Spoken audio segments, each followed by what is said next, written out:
गुरु की प्यारी साध संगत जी, राधा स्वामी जी। संगत जी, आज हम धरती पर स्वर्ग किताब का पहला अध्याय शुरू करने जा रहे हैं। पहला अध्याय यानी बाबा जैमल सिंह जी की जीवनी और ब्यास डेरा की स्थापना कब और कैसे हुई। डेरा बाबा जैमल सिंह की स्थापना सन 1891 में बाबा जैमल सिंह जी महाराज ने की थी। आपने तहसील बटाला में ग्राम घुमान के एक जाट परिवार में जन्म लिया था। आपके पिता का नाम सरदार जोध सिंह जी तथा माता का नाम बीबी दया कौर था। आपका जन्म सावंत 1896 के सावन मास तदनुसार जुलाई सन 1839 में हुआ। जन्म से ही आपकी रुचि परमार्थ की ओर थी। बचपन से ही हृदय ईश्वर भक्ति और परमात्मा के प्रेम से परिपूर्ण था। घुमान ग्राम में नामदेव जी का एक देहरा है, जिसके बारे में कहा जाता है कि संत नामदेव जी ने अपने जीवन के अंतिम कुछ वर्ष यहाँ बिताए थे। बाबा जैमल सिंह जी छोटी उम्र से ही सुबह शाम वहाँ जाते और घंटों वहाँ के बाबा खेमदास जी के पास बैठकर गुरुबानी सुनते रहते थे। बाबा जी ने आपके प्रेम और लगन से प्रभावित होकर आपको वाणी पढ़ाना शुरू कर दिया। इस प्रकार छोटी उम्र में ही आप श्री गुरु ग्रंथ साहिब का पाठ शुद्ध रीति से करने लगे और जपजी व सुखमणि साहिब आपको जुबानी याद हो गए। पूर्ण पुरुष जब संसार में आते हैं तो बचपन से ही उनकी महानता के लक्षण प्रकट होने लगते हैं। जैसे बिजली की चमक काली घटाओं को चीर कर बाहर आ जाती है, वैसे ही परमात्मा का प्रकाश स्थूल शरीर में छिपाने से भी नहीं छिपता। आध्यात्मिक सूर्य की किरणें छन छन कर तत्वों के बंधन से निकलकर प्रकट हो ही जाती हैं। 8 या 9 वर्ष की उम्र में ही बाबा जी के आग्रह पर बाबा खेमदास जी ने उन्हें 16 सतनाम के जाप की विधि सिखा दी।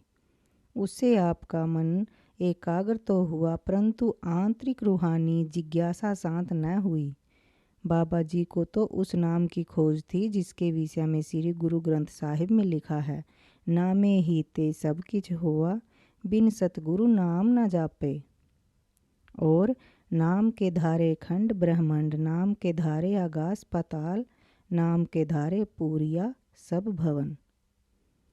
आपका जिज्ञासु मन यह कैसे स्वीकार कर सकता था कि इस जबान से बोले जाने वाले लफ्जों ने खंडों ब्रह्मांडों की रचना की है, अथवा कोई शाब्दिक नाम विश्व की उत्पत्ति का कारण हो सकता है। उस सच्चे नाम की खोज में जिसका वर्णन श्री गुरु ग्रंथ साहिब में स्थान स्थान पर किया गया है, आप नामदेव जी के डेरे के दर्शन के लिए आने वाले साधु महात्माओं के पास सारा दिन बैठे रहते। आप उनकी हर प्रकार से सेवा करते तथा उनके साथ दिन रात परमार्थ की चर्चा करते रहते। घर के कामकाज और अपने पुरखों के धंधे कृषि की ओर आपका जरा भी ध्यान न था। आपके पिता के मन में डर पैदा हो गया कि कहीं उनका होनहार पुत्र साधुओं की संगति में रहकर साधु ही न बन जाए।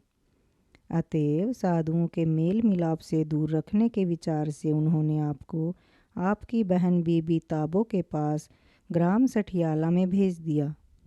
लेकिन घायल की गति घायल जाने और न जाने कोई, जिसके हृदय में मालिक से मिलने की लगन और तड़फ जाग उठी हो, उसकी अवस्था को साधारण दुनियादार क्या समझ सकते हैं। उसके मार्ग में नदी पहाड़ और दूरी कोई रुकावट नहीं डाल सकते। कोई प्रेम ना कोई मार्ग ही निकाल सकता है। प्रेम कोई ना कोई मार्ग निकाल ही लेता है। यहाँ भी साधु महात्माओं से आपकी भेंट होने लगी। एक योगी से मुलाकात होने पर आपने उससे प्राणायाम तथा योग सीखना शुरू कर दिया और शीघ्र ही उनमें काफ़ी निपुणता प्राप्त कर ली। वह योगी कहने लगा, बेटा तुम तो पिछले जन्म के कोई पूर्ण योगी लगते हो। इस अभ्यास में तुम इस प्रकार उन्नति कर रहे हो जैसे यह सभी क्रियाएं तुम पहले सिद्ध कर चुके हो। पर कुछ समय के बाद बाबा जी ने इसे भी छोड़ दिया, क्योंकि श्री गुरु ग्रंथ साहिब ने इस विधि को प्राण योग सब जगड़ा बताकर इसका निषेध किया है। सरल किशोर हृदय में सत्या को खोजने की लगन बढ़ती गई और जैसे जैसे समय बीतता गया इच्छा तेज होती गई। बीबी ताबो ने जब बाबा जी का परमार्थ की ओर इतना गहरा झुकाव देखा तो अपने पिता के पास संदेश भेजा कि भाई जैमल सिंह का साधु महात्माओं की संगति का चाव बढ़ रहा है। इस पर पिताजी आपको वापस अपने गांव ले आए। उस समय आपकी आयु 12-13 वर्ष की थी। यहाँ आकर बाबा जी ने फिर श्री गुरु ग्रंथ साहिब का अध्ययन शुरू कर दिया। आपने देखा कि श्री गुरु ग्रंथ साहिब में प्राण योग, वैराग्य, हठ कर्म, हठ योग, जप तप, तीर्थ व्रत, कर्म कांड आदि का खंडन किया गया है। आपने सोचा फिर वह कौन सी विधि या अभ्यास का मार्ग है जिस पर चलकर गुरु नानक, संत कबीर, नामदेव तथा अन्य महात्मा ऊंची रूहानी पदवी पर पहुँचे। उन महात्माओं ने अकाल पुरुष से मिलने का कौन सा मार्ग बताया है, उसी मार्ग की आपको तलाश थी। श्री गुरु ग्रंथ साहिब तथा अन्य महात्माओं की वाणियों का अध्ययन करने पर आप इस नतीजे पर पहुँचे कि मालिक की प्राप्ति के लिए किसी ऐसे पूर्ण महात्मा अथवा संत सतगुरु की आवश्यकता है जो स्वयं सभी मंजिलें पार कर चुका हो और जिज्ञासुओं को भी ये मंजिलें पार कराने में समर्थ हो। श्री गुरु ग्रंथ साहिब में ऐसे पूर्ण महात्मा की तलाश के लिए हर पंक्ति और हर पृष्ठ पर आदेश है। अन्य महात्माओं की वाणियों में भी इन आदेशों का प्रबल समर्थन है।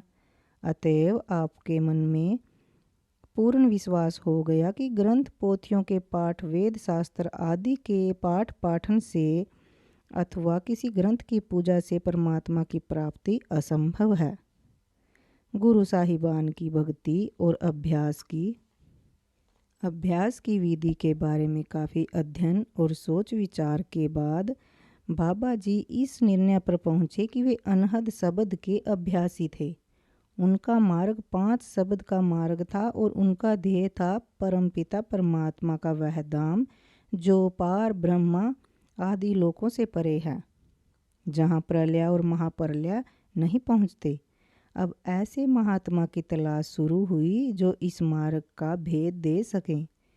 जो भी साधु महात्मा गांव में आते उनसे आप इस विषय में पूछताछ करते। उस समय आपकी आयु 14 वर्ष के करीब हो गई थी। माता पिता ने आपको विवाह के बंधन में बांधना चाहा। आपने विवाह के लिए साफ इनकार कर दिया। माता पिता को आपके दृढ़ निश्चय और आत्मबल का काफ़ी अनुभव हो चुका था, इसलिए उन्होंने इस विषय में आप पर अधिक दबाव नहीं डाला। इसके बाद परिवार की ओर से आपको किसी विरोध का सामना न करना पड़ा। आपने सारी उम्र विवाह नहीं किया और ब्रह्मचारी रहे। कुछ समय के बाद आपके पिता का देहांत हो गया। अब एक ओर तो थी माता की सेवा की इच्छा और उसके बंधन, प्रेम का बंधन, तथा दूसरी ओर परमात्मा की प्राप्ति की गहरी लगन। विचित्र दुविधा थी। अंत में एक दिन आपने बड़े प्रेम से माता को समझा बुझाकर उनसे बाहर जाने की इजाज़त ले ली और मनुष्य जीवन के सच्चे ध्येय की पूर्ति के लिए घर से निकल पड़े। बाबा जी अमृतसर, लाहौर, ननकाना साहिब, अहमदाबाद आदि कई स्थानों पर गए, परंतु जिस अनमोल वस्तु की तलाश थी वह ना मिली। अमृतसर में एक उदासी साधु से घोर शब्द का अभ्यास सीखा, परंतु संतोष न हुआ।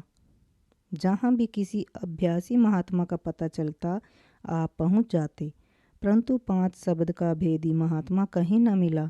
घोर शब्द, प्राणायाम, हठ योग, वेदांत आदि में निपुण हिंदू व मुसलमान महात्माओं से भेंट की। उनमें से कई रिद्धि शक्तियों के स्वामी भी थे। वे उन्हें शिष्य बनाने को तैयार भी हो जाते, परंतु श्री गुरु ग्रंथ साहिब में लिखी पूर्ण गुरु की इस पहचान की कसौटी पर कोई पूरा न उतरता। घर महगर दिखाई दे सो सतगुरु पुरख सुजान, पंच शब्द धुन कार धुन तह बाजे शब्द निशान। गुरु नानक देव जी की वाणी का शब्द है। 5 स्थानों और वहाँ की धुनों का भेद तो वे क्या देते। उनको तो यह भी मालूम नहीं था कि 5 शब्द का कोई मार्ग भी है।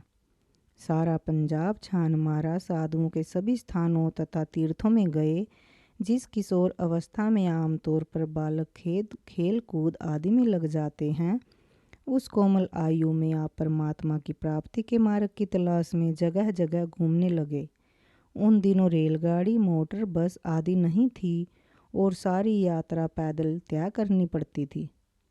परंतु बाबा जी अपने ध्येय पर अटल थे। वे अपनी तलाश में दृढ़तापूर्वक लगे रहे। ननकाना साहिब में एक साधु ने आपको हजरो जिला अटक निवासी बाबा बालक सिंह जी का पता दिया। आप एक लंबा सफ़र तय करके वहाँ पहुँचे। बाबा बालक सिंह की एक साफ दिल महात्मा थे। उन्होंने कहा, बेटा, जिस नाम की तुम्हें खोज है वह हमें मालूम नहीं। हम तो वाहे गुरु का जाप करते हैं, इससे ज़्यादा हमें पता ही नहीं। वहाँ बाबा राम सिंह जी भैणी साहिब वालों से भी आपकी भेंट हुई। परंतु तलाश के बाद नौशहरा, पेशावर आदि स्थानों की यात्रा करते हुए बाबा जी होती मर्दान के पास एक गांव में पहुँचे। वहाँ आपकी भेंट एक गृहस्थी महात्मा से हुई। उन्होंने आपके विचार का समर्थन करते हुए कहा, बेटा, जिस रोग के तुम रोगी हो उसी का मैं भी हूँ। पंच शब्द का मार्ग है तो ज़रूर, और गुरु साहिबान के अभ्यास का तरीका भी यही था, लेकिन मुझे सिर्फ 2 शब्दों का ही ज्ञान है। इस बात को सुनकर बाबा जी बहुत प्रसन्न हुए और मन में तसल्ली हुई कि केवल किसी कल्पित विचार के पीछे नहीं भाग रहे हैं।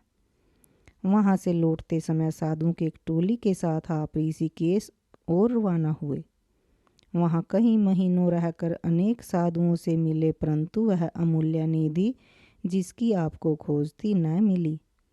यहाँ से भी निराश होकर वापस लौटने को थे कि आपको पता लगा कि एक बहुत बूढ़ा साधु यहाँ से 10-12 कोस 30-40 किलोमीटर दूर जंगल में रहता है।